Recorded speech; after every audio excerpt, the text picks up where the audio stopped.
आज हम संस्कृत व्याकरण के अंतर्गत पढ़ेंगे वर्ण वियोजन तथा वर्ण संयोजन। शब्द के अक्षरों को क्रम से अलग अलग करने की जो प्रक्रिया है उसको वर्ण विच्छेद या वर्ण वियोजन कहते हैं। अक्षरों को मतलब उसमें जो स्वर हैं या व्यंजन हैं उन सबको अलग अलग कर देना है और उसके विपरीत वर्णों को मिलाकर शब्द बनाने की प्रक्रिया को वर्ण संयोग या वर्ण संयोजन कहते हैं। जैसे वर्ण वियोजन क्या है, उदाहरण के तौर पर देखते हैं क्रीडामी शब्द को। क्रीडामी शब्द कैसे बना है? क हलंत्य है, र हलंत्य, उसमें बड़ी ई की मात्रा, ड हलंत्य, आ म हलंत्य, उसमें छोटी ई की मात्रा।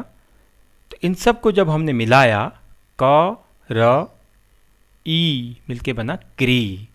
इसी प्रकार डौ में आ मिलाया डा और मौ में ई मिलाया मी, क्रीडामी, यह शब्द बना। इसी को कहते हैं वर्ण वियोजन।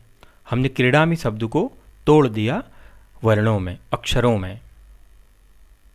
इसी प्रकार देखते हैं वर्ण संयोजन। एक उदाहरण,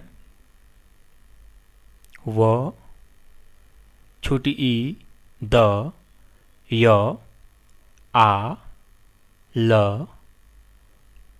अ, य, अ, म। अब जब हम इन वर्णों को मिलाएंगे तो क्या शब्द बनेगा? व में छोटी ई की मात्रा मिलाई, बना हुई। द, य और आ मिला करके बना द्या। ल और अ मिलके बना ल। य और अ मिलके बना य। और म हलंत का हलंत ही रहेगा, शब्द बना विद्यालयम। तो ये है वर्ण संयोजन, जहाँ पर हम बिखरे हुए वर्णों को मिलाकर शब्द का निर्माण करते हैं।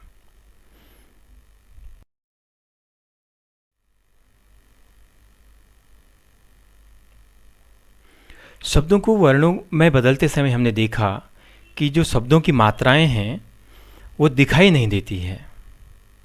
जब हम उनको अलग अलग कर देते हैं तो जैसे ई की मात्रा है, ऊ की मात्रा है, ये मात्राएं नहीं दिखती हैं। क्यों नहीं दिखाई देती हैं? क्योंकि जो वर्ण हैं वो अपने मूल स्वरूप में आ जाते हैं। क हलंत, मतलब जो व्यंजन वर्ण है वो हलंत, क्योंकि उनका मूल स्वरूप है। और जो स्वर हैं वो उनकी मात्राएं जो है वो अपने मूल रूप में मात्राओं के रूप में, स्वरों के रूप में दिखाई देती है। मात्राएं न दिख करके वहाँ पर हमको स्वर दिखाई देते हैं। उनकी मात्राओं को अलग करके हम स्वर के रूप में लिख देते हैं। क्योंकि व्यंजन वर्ण अपने मूल रूप में हलंत होता है और स्वरों के जुड़ने से ही व्यंजन पूर्ण होते हैं और उनमें मात्राएं भी हमको दिखाई देती है। जैसे हम देखते हैं,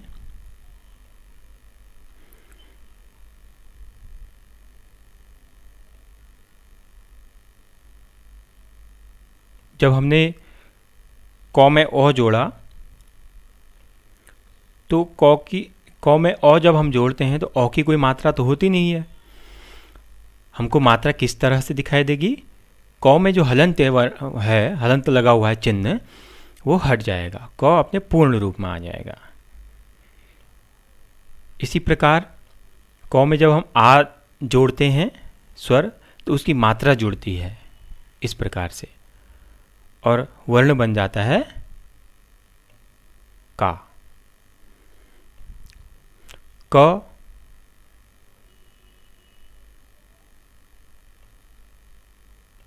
इसमें जब हमने ई जोड़ा तो ई की मात्रा जोड़ी, छोटी ई की मात्रा, और वर्ण बन गया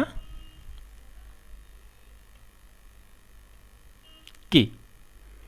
इसी प्रकार क में जब हमने बड़ी ई की मात्रा जोड़ी तो बड़ी ई की मात्रा इस तरह से होती है और वर्ण बना की। इसी प्रकार क में हमने छोटा ऊ की मात्रा जोड़ी इस प्रकार से और बन गया कु। इसी प्रकार क में हमने बड़ा ऊ की मात्रा जोड़ी और वर्ण बन गया कू। इसी प्रकार हमने कौ में री की मात्रा जोड़ी तो वर्ण बना क्री। कौ में जब हम जोड़ते हैं ए की मात्रा इस तरह से तो बन जाता है के। इसी तरह कौ में आई की मात्रा जब हम जोड़ते हैं तो बनता है कई। कौ में जब हम ओ की मात्रा जोड़ते हैं तो बनता है को। कौ में जब हम जोड़ते हैं औ की मात्रा तो इस तरह से मात्रा जुड़ती है और बन जाता है कौ। इसी तरह कौ में जब हम जोड़ते हैं अंग की मात्रा तो बनता है कंग। ऐसे ही कौ में जब हम जोड़ते हैं अह की मात्रा तो बन जाता है कह विसर्ग। तो इसी तरह से पूरी 12 खड़ी बनती है कौ से लेके ज्ञ तक सभी व्यंजनों की। और व्यंजन अपने पूर्ण रूप में मात्राओं के साथ हमको दिखाई देते हैं। इन्हीं को जब हम अलग करते हैं तो वर्ण वियोजन और संधि के संदर्भ में भी इनकी महती आवश्यकता होती है।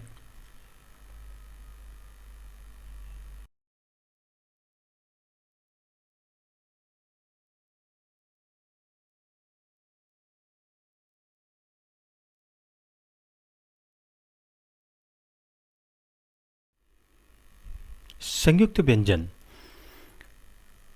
जब कोई स्वर रहित व्यंजन दूसरे व्यंजन से मिलाकर एक कर दिया जाता है तो वह संयुक्त व्यंजन कहलाता है। जैसे दो व्यंजन हैं, उनमें स्वर नहीं है, स्वरों की मात्राएं नहीं जुड़ी है, तो जब हम उनको मिला देते हैं तो वह संयुक्त व्यंजन कहलाता है। संस्कृत में संयुक्त व्यंजनों का प्रयोग अधिक होता है। जैसे उदाहरण के तौर पर हम देखते हैं क और क्ष मिलकर के बनता है क्ष।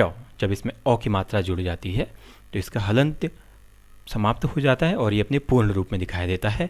जैसे उदाहरण के तौर पर हम देखते हैं रक्षकः, वृक्षः, क्षत्रियः, अक्षरम।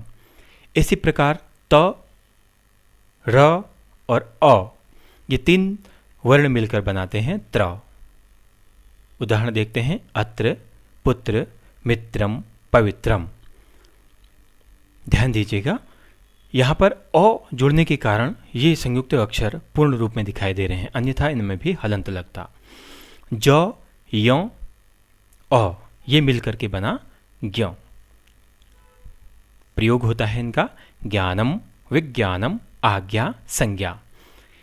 इसी प्रकार द, य, अ मिलकर के बना द्य। शब्द उद्यानम, यद्यपि, उद्योगः, विद्या।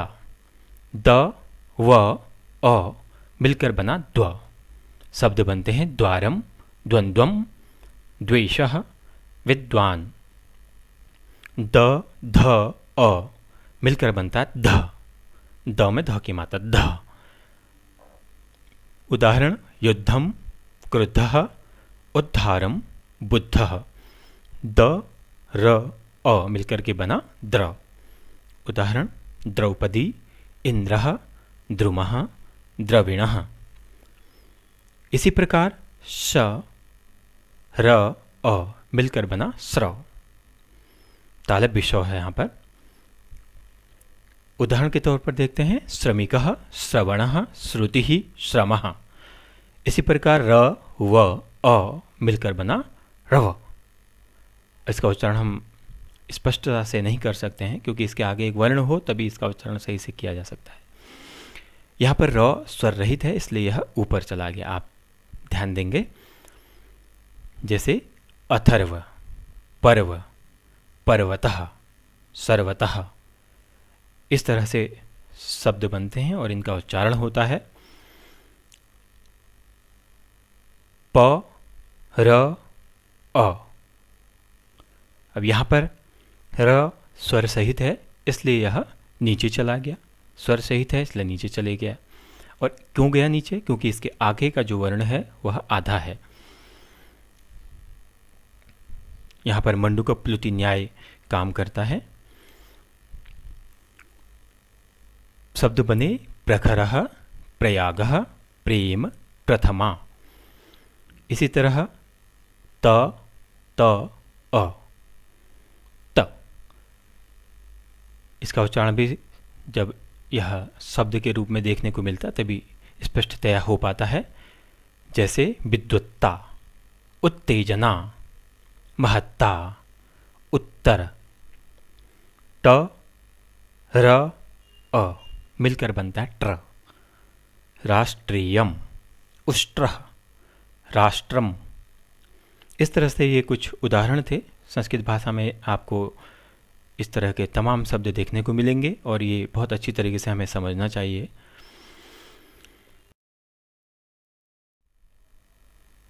कुछ उदाहरण वर्ण वियोजन के। त्राता, त धन र धन आ धन त धन आ, त्राता। इसी तरह ईर्ष्या, ई धन र, श। श के बाद कोई स्वर नहीं आया क्योंकि श आधा है, इसलिए वो अपने हलंत रूप में दिखाई दे रहा है। ऐसे लिखो चाहे ऐसे लिखो, बात एक ही है। य आ, ईर्ष्या। इसी तरह से अन्य उदाहरण भी आप देख सकते हैं। भ्रमणम, सज्जनता, विद्वान, प्रश्नः, विश्वासः, कविना, पाषाणः, बालकैः, सेवते, नदीनां, ब्राह्मणः, अन्वयम्, अष्टावक्रः, परीक्षणं, महिषी, उच्चारणम और अभ्यासः।